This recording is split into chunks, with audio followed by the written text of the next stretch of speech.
you bind down the government to a particular prescription, the results can be very negative.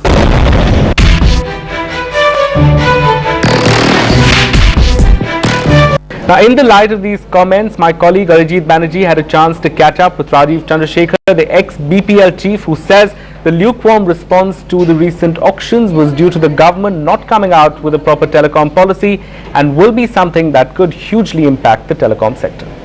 Hello and welcome to the show. Today we have with us Rajeev Chandrasekhar. He is of course a well-known parliamentarian, but just a little while ago he was wearing a different hat. He is one of the pioneers of the telecom sector. He headed one of the telecom companies which has grown with the sort of revolution which has happened in the whole of telecom sector. He has seen telecom up close. He has of course lived it. Rajeev, welcome to the show. Thank you, Rajeev.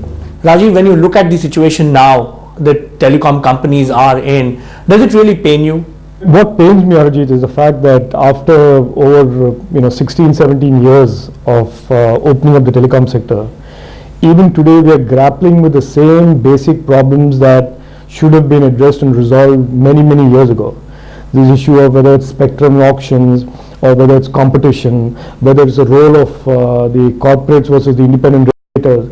These are all basic fundamental building block issues that should have been addressed by the political leaders of this country a long time ago.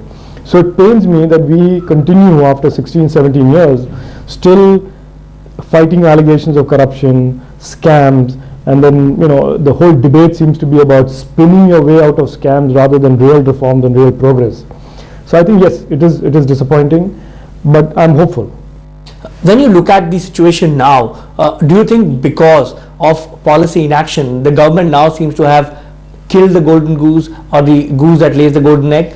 I don't know if you've killed the golden goose, but we have damaged it considerably in the last 4 years. And the golden goose is always damaged at many times by various ministers, as you know the history of Indian Telecom. So that golden goose has always been the target of many ministers. But unfortunately, the political management of the telecom sector in the last 4 years particularly has been abysmal. And I think the focus has been more on damage control and spinning and grandstanding and press conferences rather than the real substantive work that is required to manage, develop and grow a sector like this. This is a sector that depends heavily on capital and investors. This is a sector that influences the lives of many consumers.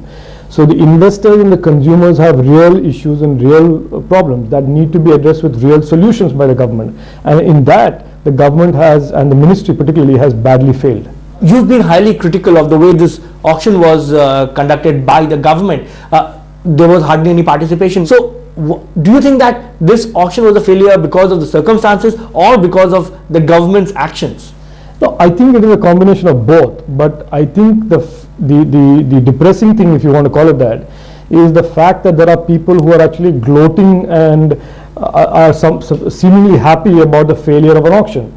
For me and for you and for many other people who have some let's say feeling for the telecom sector, this is a failure and this is a sign of no confidence in the Indian telecom sector. This is not about making points against the CAG or scoring some political points. The real core issue is that this is a sign that the telecom sector has fallen and has fallen low in the eyes of international investors who have to write these big long-term capital checks into the sector. And so we ought to be alarmed, we ought to be concerned, and we ought to be focused on how do we revive the sentiment of investors, how do we get confidence back in the sector, how do we get confidence back amongst the consumers and other stakeholders of the sector.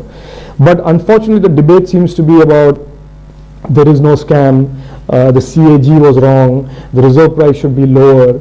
And you are unfortunately I don't think the political leadership is understanding.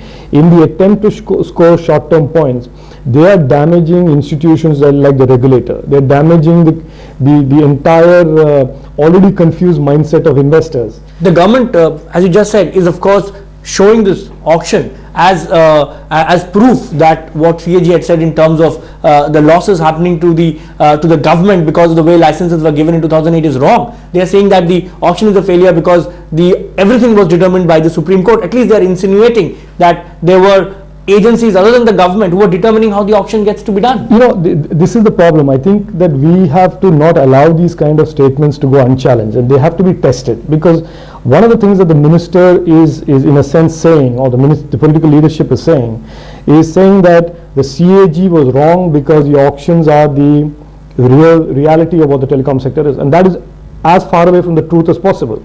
A. B. If the government was so sure of its position, they had multiple opportunities in the Supreme Court where evidence was presented and decisions handed out about the guilt or the illegality of certain policy decisions, and licenses were cancelled. There was not one word of any such argument made any time there. And the most important thing I must tell you is about the government has relied heavily on the TRAI when it came to justifying the zero loss claim by the minister in January 2011. And the same TRAI has now come back with recommendations in 2012 that effectively say that the spectrum price is a very, very small component of the overall costing of the telecom sector.